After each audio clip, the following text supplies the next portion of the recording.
Bonjour les amis, bienvenue dans cette nouvelle vidéo dans laquelle nous allons explorer 8 comportements toxiques de mères perverses narcissiques envers leurs enfants. Nos mamans sont l'objet de notre premier attachement au monde.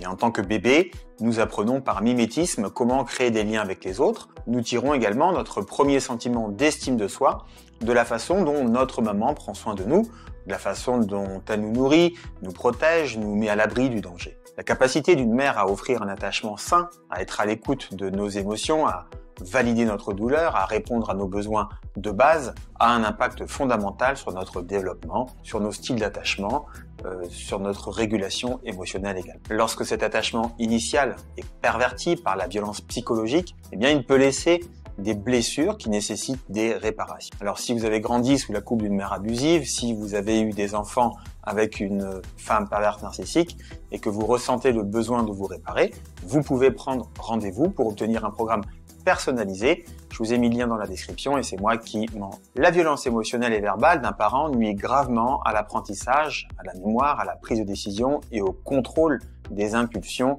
de l'enfant lorsqu'il sera adulte. Elle peut également accroître le risque d'anxiété, d'idées suicidaires, de dépendance et de dépression. Une mère abusive et perverse narcissique expose ses filles, ses fils, ses enfants à un danger inévitable en raison de la nature même de son trouble, son besoin en fait de contrôle, son sens excessif du droit, son manque d'empathie, sa tendance à l'exploitation interpersonnelle et son besoin constant d'attention l'emporte sur le bien-être de ses enfants. Non seulement la mère perverse narcissique ne parvient pas à protéger ses enfants très tôt des dangers du monde extérieur, mais en plus elle devient la source de la terreur de ses enfants. Et plutôt que de l'affection, eh bien, ces enfants sont exposés à un enchevêtrement malsain, une rage chronique et à une violation permanente des limites. La parentalité perverse narcissique déforme la perception que les enfants ont d'eux-mêmes. C'est-à-dire qu'au lieu de recevoir les éléments constitutifs d'une estime de soi saine,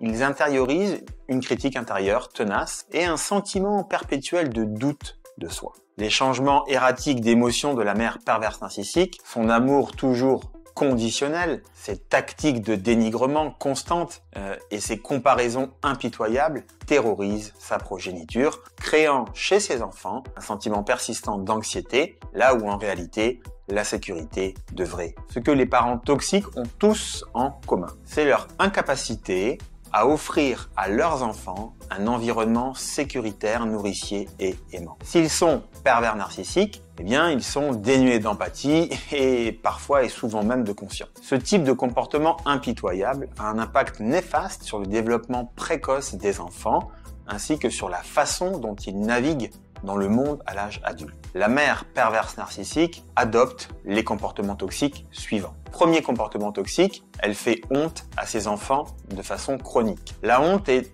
en réalité une tactique que la mère perverse narcissique utilise pour s'assurer que ses enfants ne développent jamais un sens stable de l'identité ou de l'estime de soi. Et comme ça, en fait, elle va s'assurer qu'ils ne deviennent jamais assez indépendants sans chercher sa validation, son approbation. Elle reproche à ses enfants de ne pas être assez performants sur le plan scolaire, sur le plan social, sur le plan professionnel, sur le plan personnel, sur tous les plans. Tout est prétexte à reproche. Elle leur reproche le choix de leur carrière, de leur partenaire, de leurs amis, de leur style de vie, de leur façon de s'habiller, de leur personnalité, de leurs préférences. Bref, tous ces éléments et bien d'autres encore sont passés au crible par la mère perverse narcissique. Elle fait honte à ses enfants lorsqu'ils agissent avec un quelconque sens de l'autonomie, car cela menace son sentiment de contrôle et de pouvoir. En agissant ainsi, elle leur inculque le sentiment de n'être jamais assez bien, c'est-à-dire quel que soit leur résultat.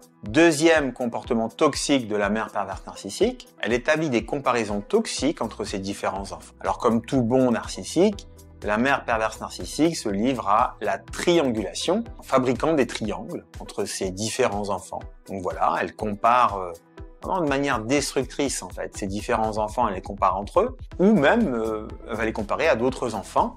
Et en procédant ainsi, elle leur passe le message qu'ils ne sont pas à la hauteur, que ce soit en termes d'apparence, de personnalité, de comportement obéissant aussi, et de réalisation. Elle est en fait tout à fait capable de dresser injustement deux frères ou sœurs, ou plus même, les uns contre les autres, en leur demandant toujours « Pourquoi ne peux-tu pas être plus comme ta sœur ou plus comme ton frère ?» Elle suscite la compétition, le drame et le chaos. Elle peut faire de l'un de ses enfants, l'enfant préféré, l'enfant chéri, en l'entourant de soins excessifs, et à côté de ça, faire de l'autre un bouc émissaire. Cette forme de dévalorisation peut laisser une empreinte douloureuse, et elle amène ses enfants à se comparer aux autres pour évaluer leur valeur personnelle. Troisième comportement toxique, elle traite ses enfants comme des extensions d'elle-même. La mère narcissique fait du micromanagement, c'est-à-dire qu'elle exerce un contrôle excessif sur la façon dont ses enfants agissent et se présentent en public. Ces enfants sont des objets pour elle et doivent être absolument impeccables, polis et à tout point de vue parfaits en fait, de peur que leur réputation ou leur apparence n'entache la sienne. Alors bien qu'elle les critique, bien qu'elle les critique et les traite avec mépris en privé en réalité, bien en public, elle va les exhiber un peu comme des trophées, comme des objets précieux. Elle peut par exemple se vanter que son petit Nicolas a toujours les bonnes notes, ou alors que sa petite chérie Émilie est la plus jolie petite fille du quartier, voire de la ville. Et pourtant, derrière les portes closes, eh bien, elle va s'en prendre à Nicolas en le réprimandant sur ce qu'il doit encore accomplir, ou alors en s'en prenant au poids de sa fille Émilie. La mère perverse narcissique est en compétition avec ses enfants. Elle perturbe volontairement leur passage à l'âge adulte et n'aura absolument aucun état d'âme à franchir les limites sexuelles. Il est fréquent que les mères perverses narcissiques soient en compétition avec leurs enfants et en particulier avec leurs propres filles. La mère narcissique a tendance à surestimer son apparence et ses prouesses sexuelles. De manière générale, les femmes PN font preuve en fait de misogynie intériorisée et considèrent souvent les autres femmes comme des concurrents. La fille est donc regardée avec fureur, jalousie et envie. Sa propre progéniture est considérée comme une menace. La conséquence, c'est quoi? C'est qu'elle peut dévaloriser l'apparence de sa fille, critiquer son corps, lui faire honte. Il arrive que certaines mères perverses narcissiques fassent de leurs filles des objets et exigent la perfection physique. Elle peut par exemple exposer ses filles à des discussions inappropriées sur le sexe ou exhiber son corps en mettant l'accent sur la valeur des apparences. Elle peut aussi enseigner à ses filles et à ses fils qu'une femme tire sa valeur de son corps, de sa capacité à plaire aux hommes sur le plan sexuel. Si la mère narcissique a des tendances histrioniques, eh bien elle peut même séduire les amis de ses enfants, oui, pour démontrer sa supériorité sur ses jeunes concurrents. Dans d'autres cultures où la sexualité est beaucoup plus restreinte, je pense à l'Afrique du Nord par exemple, eh bien la mère narcissique peut plutôt tenter d'étouffer la sexualité naissante de sa fille et la punir si elle n'est pas abstinente. Elle peut aussi volontairement omettre de donner à ses filles une éducation appropriée concernant la sexualité et le corps de manière générale, et lorsque les enfants sont en pleine croissance. Cinquième comportement toxique, la mère perverse narcissique est obsédée par l'extérieur, par le regard extérieur, au détriment des besoins de son enfant, de ses enfants. C'est-à-dire que pour la mère perverse narcissique, les apparences sont tout. Elle peut se construire une fausse image de personne douce, aimante, empathique, charitable, tout ce que vous voulez pour les autres, tout en colportant des ragots sur les autres, en s'engageant dans une compétition mesquine, minable même je dirais, et en abusant de ses enfants émotionnellement, physiquement ou, je l'ai déjà vu, même sexuellement. En réalité, elle jouit du statut social de mère sans faire le job maternel proprement dit. Donc elle fait étalage de ses enfants sans s'en occuper correctement, sans s'occuper correctement de leurs besoins émotionnels, de leurs besoins psychologiques fondamentaux. Pour elle, l'apparence des choses est bien plus importante que leur état réel. Et en fonction de sa classe sociale, la mère narcissique peut demander l'aide d'autres personnes pour s'occuper de ses enfants, tout en négligeant de leur donner de l'affection ou de l'attention lorsqu'ils sont présents avec elle. Et là, elle va plutôt les traiter comme des nuisances, comme des nuisibles, plutôt que comme des êtres humains. Elle peut même parfois se montrer insensible et si froide au point de refuser tout simplement de toucher ses enfants. Sixième comportement toxique de la mère perverse narcissique, elle va transgresser les limites en permanence. C'est-à-dire que la mère narcissique peut devenir tellement imbriquée dans ses enfants et autoritaire qu'elle se livre à une forme d'inceste émotionnel déguisé. Elle fait de ses enfants le centre du monde et les rend responsables de la satisfaction de ses besoins émotionnels. Plutôt que d'assumer les responsabilités d'une figure d'autorité et de parent, elle parentifie ses propres enfants, les obligeant à répondre à ses désirs et attentes arbitraires. Et elle va même jusqu'à violer en fait les besoins fondamentaux de ses enfants en matière de vie privée, par exemple, d'autonomie. Elle peut exiger de connaître absolument toutes les facettes de leur vie. Elle peut entrer dans leur chambre sans frapper, fouiller leur chambre en leur absence, lire leur journal intime.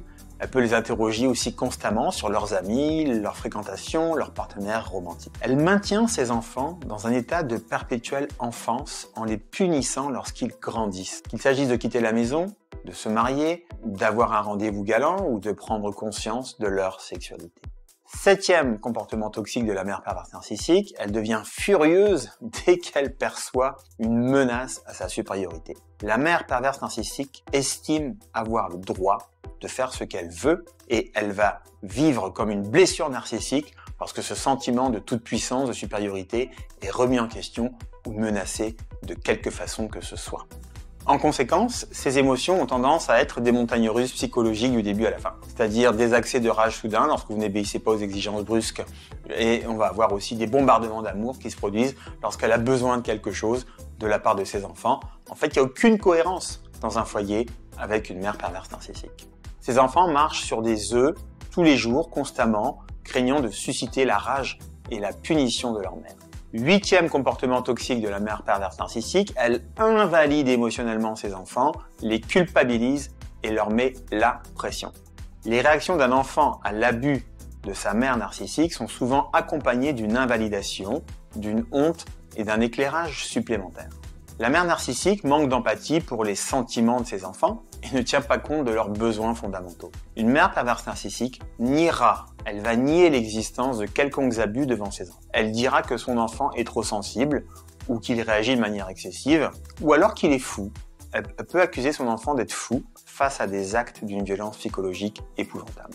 La mère perverse narcissique n'a aucun scrupule à utiliser ses explosions émotionnelles pour contrôler et manipuler ses enfants. Mais lorsque ses enfants expriment leurs émotions, elle les invalide complètement. Elle redirige l'attention sur ses propres besoins et culpabilise ses enfants au moindre signe de désobéissance. Elle provoque ses enfants et éprouve un plaisir sadique lorsque ses insultes et ses dénigrements ont un effet durable sur eux. Alors que les mères empathiques sont à l'écoute du bien-être émotionnel de leurs enfants, les mères perverses narcissiques représentent une perversion de l'instinct maternel. Je vous remercie de m'avoir suivi, je vous dis à très bientôt, au revoir.